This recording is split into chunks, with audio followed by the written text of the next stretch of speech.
The trial of Korthak was meant to weed out the weak. For 3,000 years, the Vraxian Empire had used it to test their warriors. Throw the candidate into the pit with a shadow maw and see if they survived the night.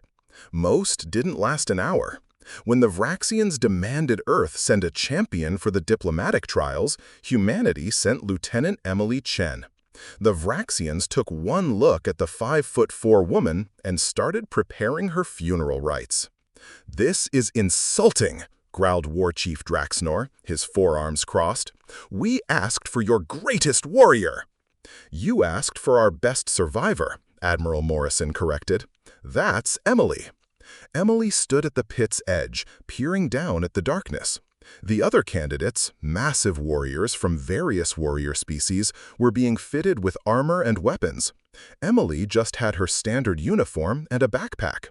"No weapons?" Draxnor asked, confused. "Don't need them," Emily said, checking her bag. "Got snacks, though. Want some trail mix?" The Vraxians were too stunned to respond. One by one, candidates were lowered into separate pit chambers. The screaming started almost immediately. The Gorvani champion lasted 12 minutes. The Thraxian made it to 20. The sounds from the pits were wet and terrible. Emily's turn came. She rappelled down cheerfully, humming something the translator identified as Baby Shark. "Begin the trial," Draxnor commanded. The chamber gate opened. The Shadow Maw entered. 15 feet of muscle, shadow, and teeth.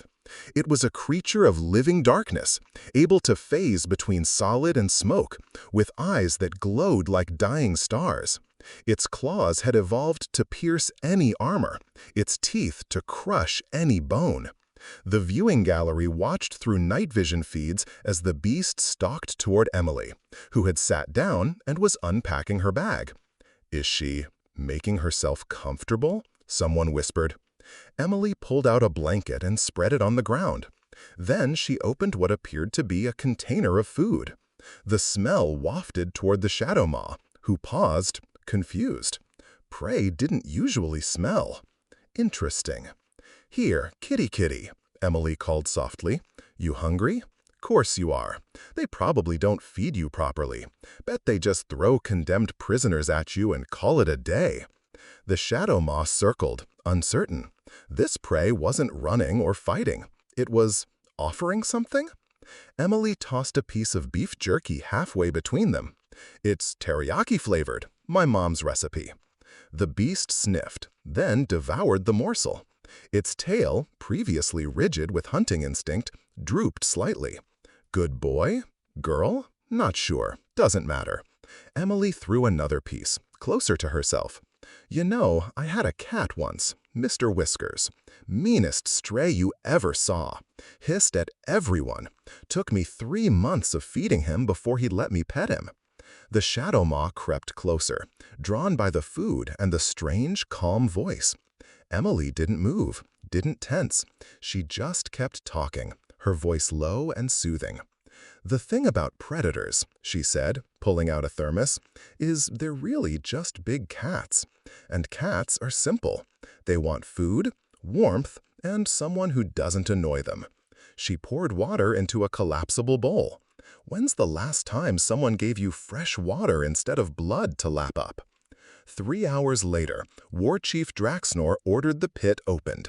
The trial never lasted this long. Either the champion died, or, in legendary cases, survived until dawn by evading the beast. The retrieval team descended, weapons ready. They found Emily Chen lying on her blanket, reading a book on her tablet. The Shadow Maw, the terror of the Vraxian Empire, the devourer of champions, was curled up with its massive head on her lap, purring with a sound like distant thunder. "Shh," Emily whispered to the stunned warriors. "She just fell asleep. Poor thing's exhausted.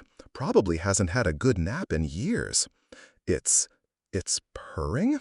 Draxnor's voice cracked over the comm. "Yeah, started about an hour ago. Hey, can I keep her? I already named her Princess Fluffykins." The Shadow Maw opened one eye, looked at the armed warriors, yawned, showing rows of nightmare teeth, then nuzzled closer to Emily and went back to sleep. The Vraxian Empire never quite recovered from the embarrassment. Emily kept Princess Fluffykins.